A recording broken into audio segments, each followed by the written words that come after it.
एक संशय, अनेक प्रश्न आणि 7 तास चाललेला अमानुष छळ. बिहारमध्ये घडलेली ही घटना केवळ हत्या नाही तर माणुसकीला काळीमा फासणारी कहाणी आहे. चोर समजून एका निष्पाप विक्रेत्याला जमावाने ठेचून काढलं आणि 6 दिवसांनी त्याचा मृत्यू झाला. नेमकं काय घडलं नवादामध्ये आणि कोण होता मोहम्मद अथर हुसेन, सगळं सांगते, पण त्यासाठी हा व्हिडिओ शेवटपर्यंत नक्की बघा. नमस्कार, मी सोनम, तुम्ही पाहताय महाराष्ट्र जागरण. बिहारच्या नवादा जिल्ह्यात मॉब लिचिंगचा एक धक्कादायक प्रकार समोर आला आहे. मोहम्मद अथर हुसेन वय वर्ष 45 यांना चोर समजून जमावाने बेदम मारहाण केली. या मारहाणीत 6 दिवसांनंतर रुग्णालयात उपचार सुरू असतानाच त्यांचा मृत्यू झाला. मोहम्मद अथर हुसेन गेल्या 20 वर्षापासून नवादामध्ये राहत होते.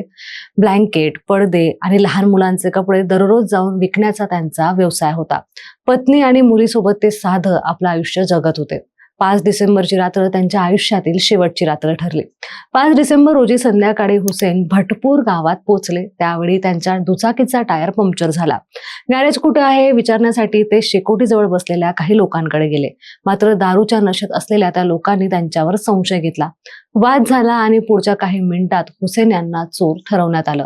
संध्याकाळी 7 वाजल्यापासून मध्यरात्री 2 वाजेपर्यंत जवळपास 20 ते 25 जणांनी हुसेन यांना अमानुष मारहाण केली. जळत्या लाकडांनी मारहाण, नग्न करून हातपाय बांधून ठेवणं, अत्यंत क्रूर अत्याचार. प्रत्येक वेळी ते बेशुद्ध झाले की पाणी टाकून त्यांना शुद्धीवर आणलं जायचं आणि मारहाण पुन्हा सुरू व्हायची. मध्यरात्री 2:30च्या सुमारास पोलीस घटनास्थळी पोहोचले आणि हुसेन यांची अवस्था गंभीर होती. त्यांना तात्काळ रुग्णालयात दाखल करण्यात आलं. 6 दिवस त्यांच्यावर उपचार सुरू होते. मात्र 12 डिसेंबर रोजी हुसेन यांचा मृत्यू झाला. या प्रकरणात 25 जणांविरुद्ध गुन्हा दाखल करण्यात आला आहे. 9 जणांना अटक करण्यात आली असून काही आरोपी अल्पवयीन असल्याची देखील माहिती समोर आली आहे. आधी मारहाणीचा गुन्हा, आता हत्येचा गुन्हाही त्यांच्यावर दाखल करण्यात आला आहे. नेमकं काय घडलं हे स्वतः हुसेन यांनी पोलिसांना सांगितलं व त्याचबरोबर त्यांच्या कुटुंबियांनी पोलिसांना दिलेला जबाब काय आहे ते सुद्धा सांगते. रुग्णालयात अस्वस्थ अवस्थेत हुसेन यांनी कुटुंबियाला घडलेला धक्कादायक प्रकार सांगितला. ते म्हणाले, रोजच्या फेऱ्या संपवून संध्याकाळी हुसेन भटपूर गावात पोहोचले होते. त्यावेळी त्यांच्या दुचाकीचा टायर पंक्चर झाला होता. तेथे शेकोटीभोवती बसलेल्या काही व्यक्तींना हुसेन यांनी गॅरेज कुठं आहे याची विचारणा केली. मोहम्मद चांद सांगतात, तिथे बसलेली ती माणसं दारू प्यायलेली होती. त्यांनी हुसेन यांना नाव, काम आणि सगळं विचारलं. नंतर अचानक ते हुसेन यांच्याशी वाद घालू लागले. त्यांच्यातील एकाने हुसेन यांच्याकडचे सगळे पैसे काढून घेतले. जेव्हा विरोध केला तेव्हा ते हुसेन यांना मारहाण करू लागले. आधी हुसेन यांना शेकोटीमधल्या जळत्या लाकडांनी मारहाण केली. त्यानंतर त्यांना एका खोलीत फरफटत नेलं गेलं.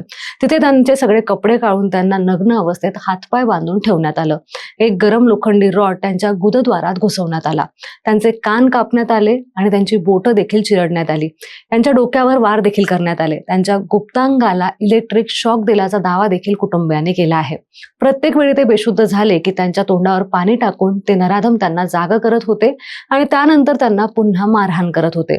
जेव्हा त्यांना वाटलं की हुसेन आता जास्त मारहाण सहन करू शकणार नाही, तेव्हा त्यांनी हुसेन यांच्या भोवती दागिने ठेवून त्यांना चोर ठरवण्याचा प्रयत्न केला, असं मोहम्मद चांद बेगम यांनी सांगितलं आहे. 7 तास अत्याचार, 20 ते 25 जणांकडून मारहाण. हुसेन यांचा 12 डिसेंबर रोजी रुग्णालयात उपचारादरम्यान मृत्यू झाला. मृत्यूआधी त्यांनी पोलिसांनी दिलेल्या जबाबानुसार जवळपास 20 ते 25 जणांनी मिळून त्यांच्यावर मारहाण केली होती.